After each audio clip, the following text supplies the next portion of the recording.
au peuple sénégalais qui est endeuillé dans son entièreté, parce que c'est un peuple uni et indivisible, en raison de cet épisode tragique, par des tueries en masse, mais par des crimes en cascade. Par la suite, je voulais aussi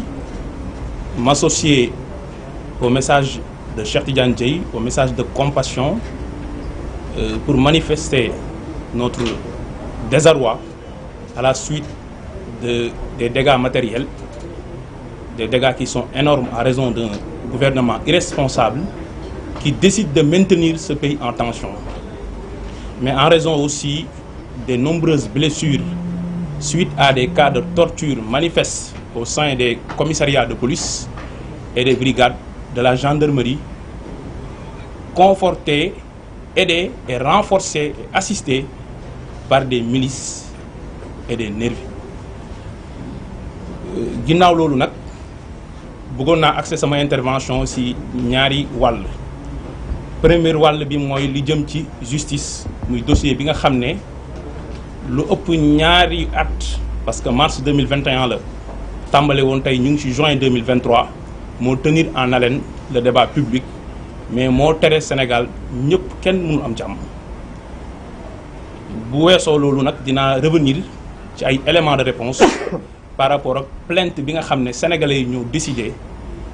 ay autorités yoo xam ne dafa am nu ñu comporté woo, ñu dénk leen doole, ñu jël doole boobu di ñu ci rey, di ñu ci torturer, di ñu ci mbugal, di ñu ci tëj, ñu décidé saisir la Cour pénale internationale qui a une compétence universelle. En ce qui concerne le dossier judiciaire nga xam ne moo frappé Sénégal depuis mars 2021, démb dañu gis koo xam ne moo censé woon garder les sceaux qui sont les symboles de la République, le ministre de la Justice. Tàmm nañu ci moom mu nekk avec une mauvaise foi boo xam ne elle est manifeste, elle est expresse, jéem a manipuler l'opinion nationale et internationale. Mais boobu amoon na limite parce que da doon jël loi bi di ko interpréter à sa guise et selon la commande du chef. Mais cette fois-ci dafa atteindre beneen niveau boo xamante ne yegg na ci paroxysme bi, maanaam ci ñomboxtal bi. Mooy lan? Premièrement, da ngay dugg ci loo xam ne nekkatul sa prérogative,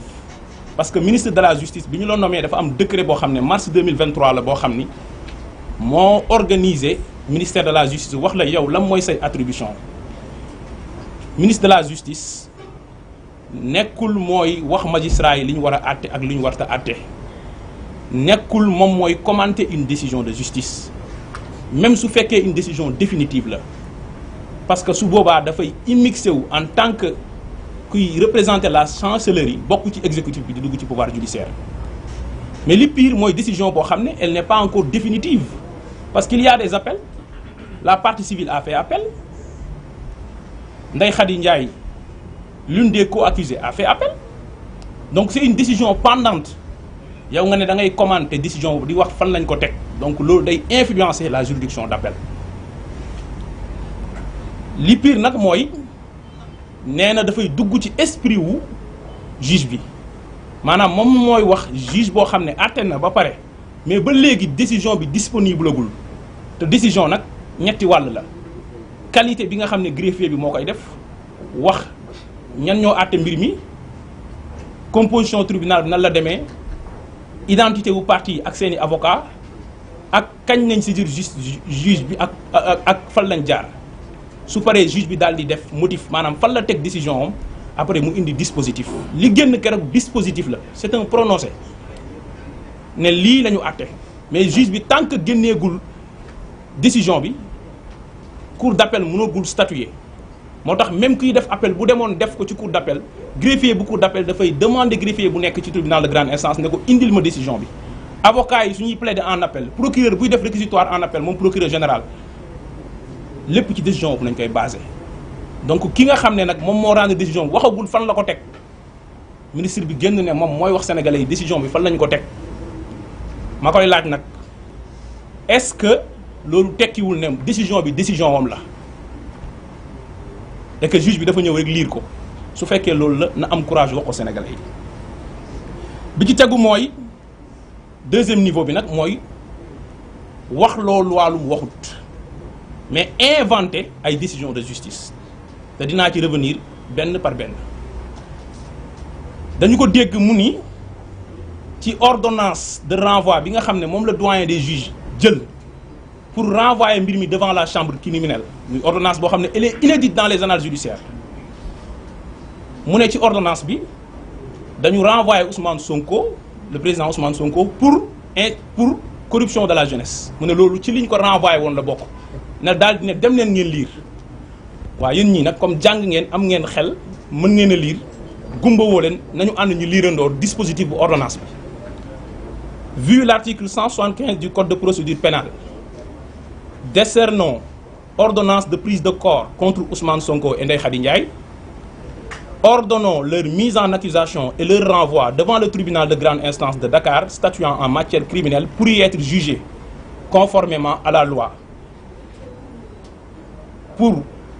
des chefs de viol et menaces de mort contre le premier, incitation à la débauche, diffusion d'images contraires aux bonnes mœurs et complicité de viol contre la deuxième, fait en notre cabinet à Dakar le 17 janvier 2023. fii da ngeen fay dégg corruption de la jeunesse kon nag de tailleur constitutionnel il est désormais passé à faussaire pénal. De tailleur constitutionnel il est devenu falsificateur d'une décision de justice parce que ça c'est une décision de justice et c'est très grave. ñu déggaat ko mu ni juge bi dafa disqualifier setalul Ousmane Sonko ci viol dafa disqualifier pour corruption de la jeunesse. D'abord man dinaa revenir ci disqualification boobu parce que ñun jàpp nañ ne c'est une hérésie. ni mu nekkee hérésie mooy disqualification mooy dañu am lu ñu lay toppee benn infraction bi la mais dafa am ay circonstances aggravantes yoo ko defee maanaam dañu lay toppee sàcc mais sàcc bi da nga koo ànd ak keneen muy vol en réunion wala sàcc bi da nga koo def ci guddi parce que circonstance aggravante la wala da nga ko def avec escalade da ngaa tëb mur wala da nga ko def avec effraction wala da nga utiliser moyen de locomotion da nga utiliser oto wala moto c'est des circonstances aggravantes bu ñu demee ba ci biir gis ne nekkete bi ngay sàcc tëboo mur wala bi ngay sàcc naam timis 19h moo jot mais timis jotagul guddeegul ñu daal di disqualifier en vol simple loolu mooy disqualification mais toppee nit viol muy yàqtaan ne dafa forcer nit tourner fële ne la da nga def corruption à la jeunesse da ngaa ger ay nit pour yàq leen ça n'a rien à voir kon c'est pas la même infraction mais moom nee na disqualification ni mu ko firee moom l'agrégé en droit mooy juge bi nee na séq nañu ñoom ñaar waaye nag séq boobu moom tuddeewu ko viol li mu ko tuddee mooy da nga koo nax te fekk xale la woon loolu nag ñuy wax sénégalais yi ne du dëgg c'est un pur mensonge parce que loolu la tudd bu ngeen demee tribunal ngeen def archive yi décision de justice yi ñu génnee yépp yoo xam ne dafa am disqualification c'est la même motivation dañu naan attendu que les faits par exemple de vol en réunion initialement reproché à X s'analyse plutôt en vol simple s'analyse plutôt ça veut tout simplement dire que li ñu la doon toppee fireetul lii lële la firi bu ñu ko gisee lii la ñu wan te loolu juge bi nag mooy wane après en quoi corruption de la jeunesse am na li tax signifié wul conjonction sexuelle maanaam ñaar ñi dañoo séq parce que dañuy leeral pour sénégalais yi dégg mooy dañuy dem liiraat parce que tey dañu bëgg lépp leer article 324 bu code pénal alinéa 2 sera puni aux peines prévues au présent article quiconque aura attenté aux mœurs en excitant, favorisant ou facilitant habituellement la débauche ou la corruption de la jeunesse de l'un ou de l'autre sexe en dessous de l'âge de 21 ans. Ça veut dire que atteinte aux mœurs mooy délit bi mais soo defee atteinte aux mœurs da nga ko def soit da ngaa favoriser wala nga exciter wala nga faciliter débauche muy benn wala nga corrompre pour jeunesse bi donc le délit corruption de la jeunesse mënul nekk infraction autonome moo tax décision de justice bi jàppee leen ko benn torchon boo xam ne nit ñi ci poubelle dañ koy sànni parce que du infraction moyen la pour nga def benn infraction élément constitutif la kon nag mën nga favoriser wala nga exciter ay jeunes pour ñu nekk ci débauche tey bu la neexee nga tabax sa kër dugal fa ay xale yu góor ak yu jigéen ñiy caaxaan tu as favorisé, tu as excité, tu as facilité la débauche. Ils ont moins de 21 ans. Mais est-ce que yow da ngaa siq ak ñoom relation bu dee góor nga ay jigéen ya fa nekk bu dee jigéen nga ay góor ya fa nekk kon bu taxawee ne bu ñu nee corruption de la jeunesse mooy conjonction sexuelle encore il a déformé la loi mais il a falsifié une décision de justice. Il ne peut plus être digne de garder les sceaux qui sont les symboles de la République parce que le département de la justice c'est un département de souveraineté. C'est extrêmement important. Beneen bi mooy